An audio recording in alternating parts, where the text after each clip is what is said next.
Corruption queen Ushasri Charan. ఈ madam Andhra Pradesh ప్రభుత్వంలో మహిళా శిశు సంక్షేమ శాఖ మంత్రిగా పదవిని అనుభవిస్తున్నారు.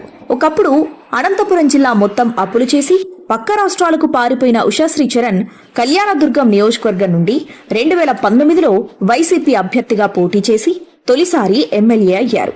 హమ్మయ్య, ఇక అవినీతి సంపాదనకు లైసెన్స్ వచ్చినట్టే అని భావించిన మేడం ఉషాశ్రీ చరణ్ తన అక్రమార్జనకు తెరలేపారు.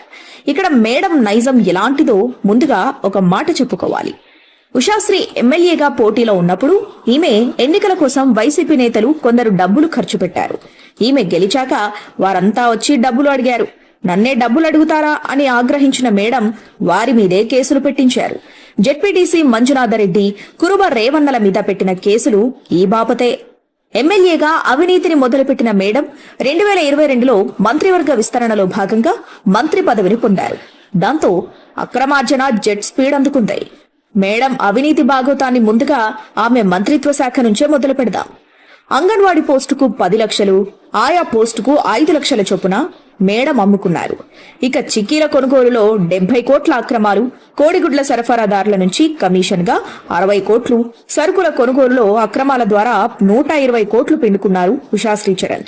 తన అవినీతికి ఆమె పెట్టుకున్న ముద్దు పేరు ఎంటాక్స్, అంటే మినిస్టర్ ట్యాక్స్ అన్నమాట. ఇప్పుడు మినిస్టర్ గారి అక్రమ దందాల గురించి చెప్పుకుందాం. మొదటగా ఇసుక అక్రమ దందా.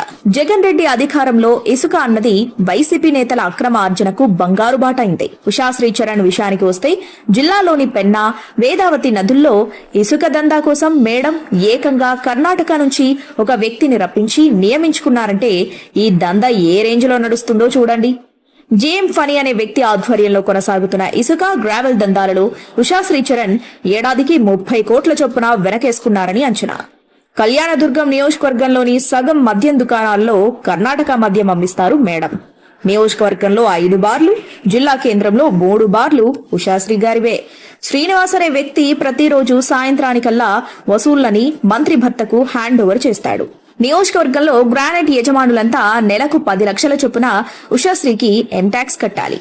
ఈ రకంగా 4.5 ఏళ్లలో 75 కోట్లు సంపాదించారు ఉషాశ్రీ. నియోజకవర్గంలో రియల్ ఎస్టేట్ వ్యాపారస్తులు వెంచర్ వేయాలంటే ఉషాశ్రీ చరణ్ కు 10 లక్షల ఎంటాక్స్ కట్టాలి, లేదా వెంచర్ లో కొత్త భూమిని మంత్రి భర్త చరణ్ పేరు మీద రాయాలి. ఈ దందాలో ఉషాశ్రీ 150 కోట్ల వరకు సంపాదించారు. జగన్ రెడ్డి పేదలకు ఇళ్ల పట్టాలని చెప్పి వైసీపీ నేతలకు కోట్లు కొల్లగొట్టే అవకాశం ఇచ్చాడు. భూములను చౌకగా కొని అవే భూములను ప్రభుత్వానికి అమ్మి 65 కోట్లు లాభం రాబట్టారు. అంతేకాదండోయ్, ఆ ఇళ్ల పట్టాలు కూడా తన బినామీలకు ఇప్పించుకొని లాభాల మీద లాభాలు పొందారు. ఉషాశ్రీ చరణ్ దంపతుల కన్ను పడితే ఆ భూమి కబ్జా అయినట్టే. టీడీపీ హయాంలో పరిశ్రమలకు కేటాయించిన భూములను వైసీపీ అధికారంలోకి రాగానే రద్దు చేయించడానికి మంత్రి భర్త ప్రయత్నించారు. ఆ ప్రయత్నం కుదరకపోయేసరికి పారిశ్రామికవేత్తలను బెదిరించి 260 ఎకరాల భూమిని తన బినామీల పేరు మీద రాయించుకున్నారు. మంత్రి కారు డ్రైవర్ గురురాజ్ పేరు మీదే 150 కోట్ల విలువైన 40 ఎకరాలున్నాయంటే ఆలోచించండి.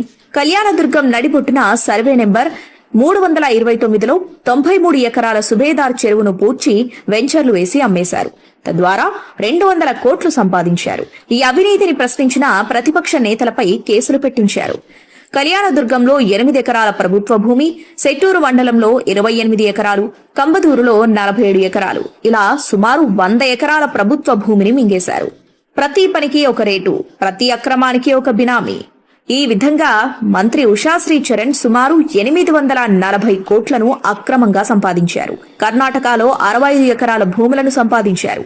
బెంగళూరులో 5 విల్లాలు, హైదరాబాద్ లో 2 విల్లాలు, విజయవాడలో 1 విల్లా ఉన్నాయి.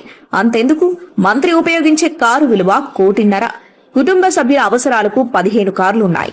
జగన్ రెడ్డి ఎన్ని పథకాల డబ్బులు మీ అకౌంట్లో వేసినా మీరు ఇందులో ఒక కారు అంతైనా సంపాదించగలరా? అదే జగన్ మాయ.